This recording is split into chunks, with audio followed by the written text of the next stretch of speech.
This YouTube channel does not promote any violent, harmful, or illegal activities.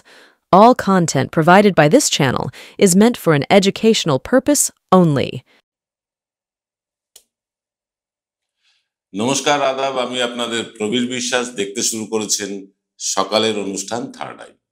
গত লোকসভা নির্বাচনের পরে যদি জোরকা ঝটকা ধীরে সে কারুর লেগে থাকে, সেটা রাহুল গান্ধী, মমতা ব্যানার্জি, অখিলেশ যাদব বা উদ্ধব ঠাকরে নন, বা শরদ পাওয়ারও নন। ঝটকা যদি আদৌ কারুর লেগে থাকে, তা হলো বিজেপির গুজরাট লবির দুই প্রধান নেতা নরেন্দ্র মোদী এবং অমিত শাহের। তাদের প্রত্যাশা ছিল 400 হোক বা না হোক, কমসে কম 272-এর ম্যাজিক ফিগার তারা হাসতে হাসতে পার করে দেবেন। কিন্তু দেখা গেল ম্যাজিক ফিগার থেকে 32টা আসন দূরে 240-এই আটকে গেল বিজেপির বিজয় রথ। এটা যদি অমিত শাহ নরেন্দ্র মোদীর প্রথম ঝটকা হয়, দ্বিতীয় ঝটকা এলো নীতিন গডকরির মহারাষ্ট্র থেকে। আরএসএস এর আতুর ঘর নাগপুরের ঝটকাটা বুঝে ওঠার আগেই দ্বিতীয় ঝটকা এলো আরএসএস এর আর এক গড় গোরখপুরের রাজ্য উত্তরপ্রদেশ থেকে। মহারাষ্ট্রের মতোই আশানুরূপ ফল পেল না বিজেপি উত্তরপ্রদেশেও। তৃতীয় ঝটকা পেল তারা পশ্চিমবঙ্গ থেকে। 32 আসনে নাড়া দিয়েছিল তারা, ভেবেছিল অন্তত আগের লোকসভা আসন সংখ্যাই বিজেপি ধরে রাখতে পারবে, বঙ্গ বিজেপি ধরে রাখতে পারবে। আগের আসন সংখ্যা ধরে রাখা তো দূরের কথা, হাফ ডজন আসন কমে গিয়েছে বিজেপি। পুরো দায় গিয়ে পড়লো নরেন্দ্র মোদীর ডান হাত অমিত শাহের উপরে। কারণ প্রধানমন্ত্রী হওয়ার পর থেকে সংগঠনের কাজ নরেন্দ্র মোদী কখনোই দেখেননি। সংগঠনের সব দায় দায়িত্ব স্ব-ইচ্ছায় অমিত শাহ নিজের কাঁধে তুলে নিয়েছিলেন। পরবর্তীকালে জগৎ প্রকাশ নাড্ডা বা জেপি নাড্ডা সভাপতি হলেও তিনি হয়ে রইলেন অমিত শাহের রাবার স্ট্যাম্প। আসল চালিকা শক্তি রইল অমিত শাহের হাতেই। বিগত লোকসভা নির্বাচনে 272-এর ম্যাজিক ফিগার পার করতে না পারার দায় তাই খুব স্বাভাবিকভাবে অমিত শাহের উপরই বর্তাবে। ধুরন্ধর পলিটিশিয়ান নরেন্দ্র মোদী বুঝতে পারলেন অমিত শাহের ক্যারিশমা এবার অস্তমিত হয়েছে। টাকা পয়সা খরচ করে সাংসদ কিনেও ম্যাজিক ফিগারের অঙ্ক যখন এতদিনেও পার করা গেল না, তখন স্থির বিশ্বাস জন্মালো যে অমিত শাহের দিন শেষ। নতুন করে এক গেম শুরু হলো দিল্লিতে। আজ সে কথাই বলবো আপনাদের থার্ড আই অনুষ্ঠানে। Found Kolkata's first ever sweet shop serving so unique items like Dab Malai Curry, Motichur Truffle, Gajor Borfi, Dab Kalakand, and I had to try them. শুধু তাই নয়, শক্তিগড়ের ল্যাংচা, বর্ধমানের সীতাভোগ, মালদার পোস্তকদম, বহরমপুরের ছানা বড়া, এগুলো সবকিছু খেতে হলে আর এত দূরে যেতে হবে না। সুন্দরিনী ন্যাচারালসে পেয়ে যাবে পশ্চিমবঙ্গের বিখ্যাত 10টা জেলার মিষ্টি all under the same roof. এদের বেস্ট সেলার্স কচি ডাবের শাঁস দিয়ে বানানো ডাব মালাইকারি আর কলা পাতায় মোড়া গুড়ের সন্দেশ পাতুরি আর মাস্ট ট্রাই।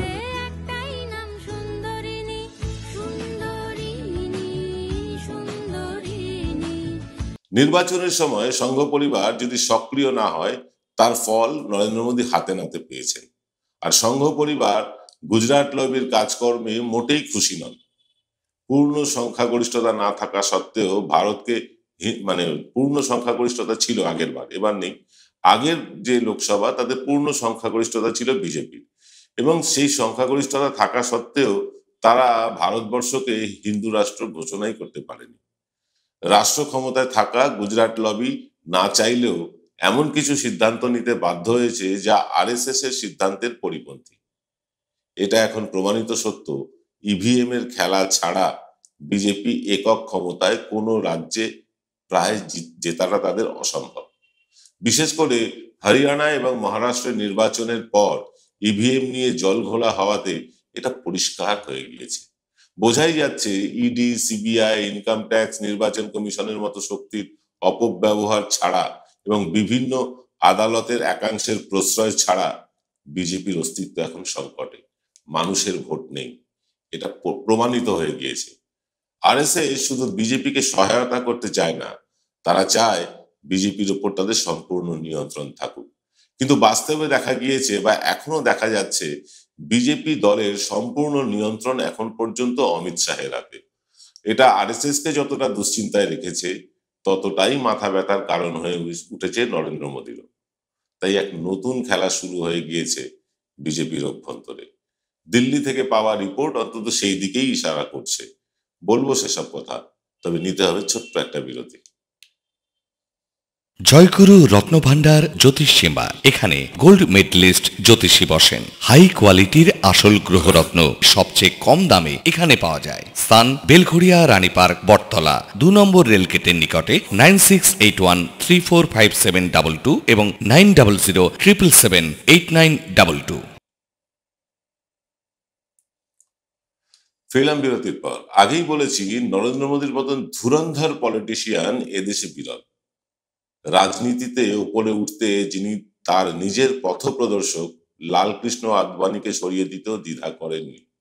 নীতিন গডকরির মতন বিশেষ বন্ধুকেও প্রায় কর্নার করে রেখেছেন। আর তার ডেপুটি যখন ব্যর্থ হচ্ছেন বারবার বিভিন্ন রাজ্য জয়ের জন্য, সেই রাষ্ট্রশক্তিকেই ব্যবহার করতে হচ্ছে, অর্থকেই ব্যবহার করতে হচ্ছে, তখন নরেন্দ্র মোদীর পরবর্তী যে দাবিদার, সেই পথকে নিষ্কণ্টক করে কর্নার করতে নরেন্দ্র মোদীকে দুবার ভাবতে হবে না। এটা বোঝার জন্য রাজনৈতিক মেধার দরকার পড়ে না, নরেন্দ্র মোদীর ইতিহাস দেখলেই পাবেন। জগৎ প্রকাশ নাড্ডা বা জেপি নাড্ডা বিজেপির বর্তমান সভাপতি, তার ভগবান কিন্তু অমিত শাহ, মোদী নন। নাড্ডার মেয়াদকাল প্রায় শেষ, তাই মোদী সচেষ্ট হয়ে উঠেছেন তার ঘনিষ্ঠ কেউ যাতে সভাপতির পদে আসে। তাতে সভাপতিকে অতিরিক্ত গুরুত্ব দিয়ে অমিত শাহের বিজেপি দলের ওপর একচ্ছত্র আধিপত্য যাতে কিছুটা কমিয়ে দেওয়া যায়। সেই কারণেই বনসাল সাহেবকে সভাপতি হিসেবে দেখতে চান নরেন্দ্র মোদী। মোদী নিজে যেভাবে লালকৃষ্ণ আদবানির মতন অগ্রজদের সরিয়ে দিয়ে নিজেই সর্বে সর্বা হয়ে উঠেছেন, সেখান থেকে তার আশঙ্কা হতেই পারে তারই কোনো অনুজ তাকে সরিয়ে দিয়ে তার ক্ষমতা কেড়ে নিতে পারবে না, পারে হয়তো। তাই বিজেপিতে যাতে নাম্বার 2 কেউ না হয়ে উঠতে পারে, তার জন্যই কিন্তু পিএমওর মাধ্যমে, অর্থাৎ পিএমও মানে প্রাইম মিনিস্টার অফিস, পিএমওর মাধ্যমে মিডিয়াকে ব্যবহার করে তিনি এদেশে ত্রাতা হয়ে ওঠার একটা প্রাণপণ চেষ্টা চালিয়ে যাচ্ছেন, যাতে যতদিন তিনি বেঁচে থাকবেন তার চেয়ে বড় নেতা আর কেউ যাতে হয়ে উঠতে না পারেন। তাই বিজেপির অন্দরে এই ধিকি ধিকি আগুন জ্বলা শুরু হয়ে গিয়েছে। ওদিকে যোগী আদিত্যনাথেরও শখ প্রধানমন্ত্রী হওয়ার, ইচ্ছে আছে নীতিন গডকরিও, রাজনাথ সিংও পিছিয়ে নেই, একা অমিত শাহের রক্ষে নেই। আরো অনেক দাবিদার আছেন যারা মোদীর চেয়ারে বসতে উদ্যত হয়ে আছে। আর আরএসএসও প্রায় বাধ্য হয়েই মোদীর শাহেনশাগিরিকে মেনে নিয়েছে, কারণ বিকল্প নেই। সুযোগ পেলেই তারা নতুন কোনো শাহেনশাকে কাঠের পুতুল করে বসিয়ে দেবে। এই অবস্থায় নীতিশ কুমার আর চন্দ্রবাবু নাইডুর ওপর ভরসা রেখে কতদিন মোদী তার সরকারকে বাঁচাবেন তার গ্যারান্টি স্বয়ং নরেন্দ্র মোদীও এই মুহূর্তে দিতে পারবেন না।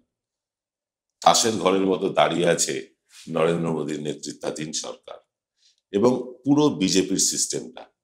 ঠিক কোন আঙুলের টোকায় তা হুড়মুড়িয়ে ভেঙে পড়বে তার অপেক্ষায় আছে গোটা দেশবাসী, সম্পূর্ণ রাজনৈতিক মহল, বলা যায় রাজনীতিতে আগ্রহী পুরো বিশ্ববাসী।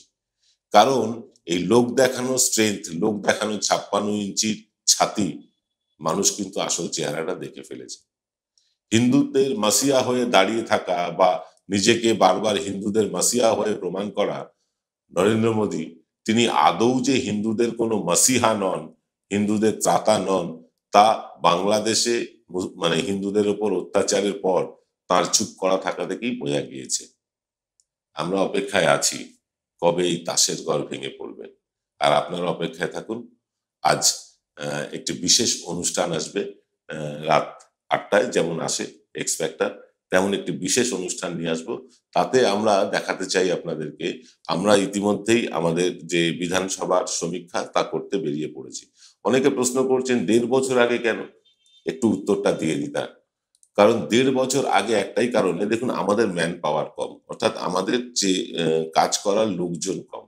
যে লোক কাঁথিতে সার্ভে করবে সেই লোকই কলকাতায় করবে, আবার তারাই যাবে হয়তো কান্দিতে সমীক্ষা করতে, তাদেরকেই পাঠানো হবে হয়তো কালিম্পং এ সমীক্ষা করতে। তাই এই অল্প লোক নিয়ে কাজ করতে গেলে সময়টা বেশি লাগে, সেই কারণেই আমাদের 1.5 বছর সময়।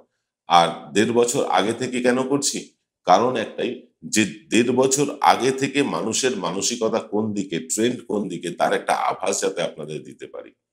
তাই আমরা 1.5 বছর আগে থেকে সমীক্ষা শুরু করে দিয়েছি। কাজ ইতিমধ্যে শুরু হয়েছে, আগামী 3 মাসের মধ্যে তার ফলও এসে যাবে।